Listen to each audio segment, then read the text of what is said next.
welcome to my gaming video on the Galaxy Tab S9 FE Plus. Yes, this one is something you should pay attention to. It's very different in terms of specs compared to the regular Tab S9. So what do we have? Now we know this device starts at $449, much cheaper for a Tab S device. So that's good to see. Specs, what do we get? We get a 12.4-inch display, 90 Hz refresh rate. We have a resolution of 1600 by 2560 here. And this is an IPS LCD panel and not an OLED panel. So it definitely looks different, but still vibrant. Those images of Ichigo look really good. Wallpaper guys, I'll have them for you. Now, what about the processor in here? That is one of the main things. This is running an Exynos 1380 processor. Yes, and it comes with either 8 or 12 gigabytes of RAM, 128 up to 256. But here's the caveat, you can expand that with micro SD up to 1 terabyte. And I put in a 512 gigabyte micro SD card into this bad boy, which is great. Now, I like that because some apps will let you download directly to the SD card, some will not. So it just all depends, but at least it's good enough for your storage, especially if you get the 128 gigabyte version of this device. Now you've got Wi-Fi 6 on here, which is great to see, and Bluetooth 5.3, so good connectivity for your controllers, like your Xbox controller while you're gaming. In terms of battery, looking at a 10,090 milliamp battery, and it's 45 watts wired charging. So let's go ahead and take a look at some of the benchmarks first before we get into some of our gameplay.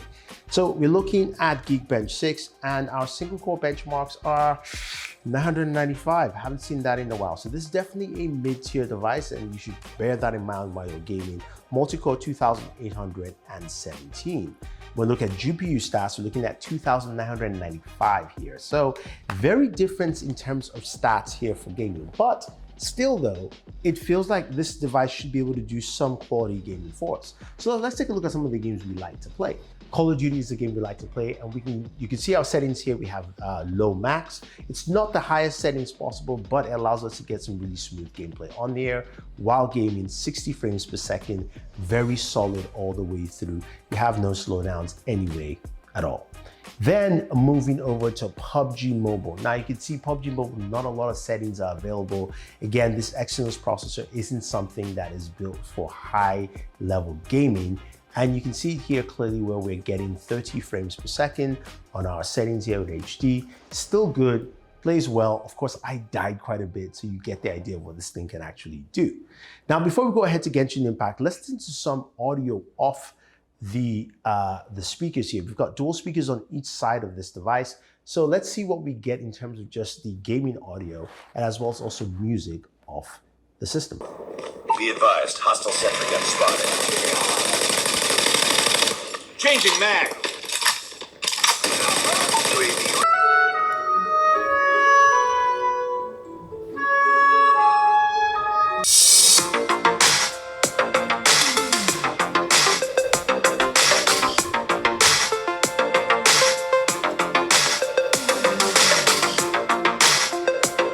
Okay, that was pretty good and pretty solid overall.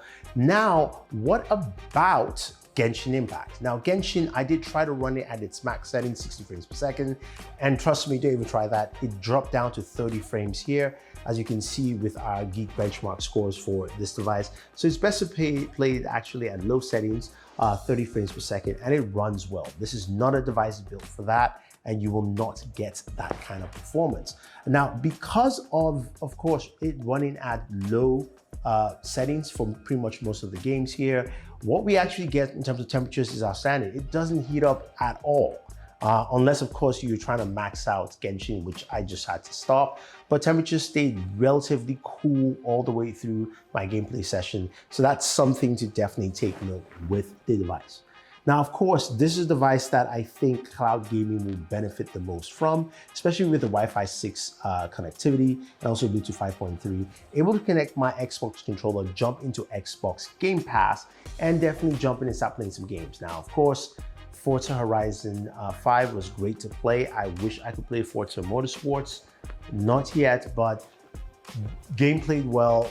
as long as you have good connectivity, you can actually enjoy that gaming session. Plus, I was able to use the same controller and enjoy gameplay on Call of Duty Mobile. So that was actually great to see. Now, watching video and content on here is great. You have good real estate. The brightness is actually relatively decent on this device. And the S Pen comes in clutch. I do like the fact that it comes with an S Pen. So you've got all those S Pen abilities like the air commands and things like that, functionality all around the device. Plus, you do have the ability to write into spaces where you have to type. So if you're using the pen for anything, this will work well. And the pen feels very comfortable in the hands. Plus, it does connect at the back to charge. So that's also a plus here. Now, I don't have the case for this device, but I have to say that when you look at it as a gaming device, this is not meant to be that, but what this is meant to be an entertainment companion to do some light gaming. And if you're watching movies and content, this will do the job for you. And if you want to just jump into some quick gameplay, especially cloud gaming, then the Tab S9 FE Plus is the device for you. So what do you guys think about it? Do you think this is worth picking up? Do you like the fact it's got that expansion with micro SD? Leave your thoughts down below. Don't forget to like, share, subscribe, and always enjoy your entertainment.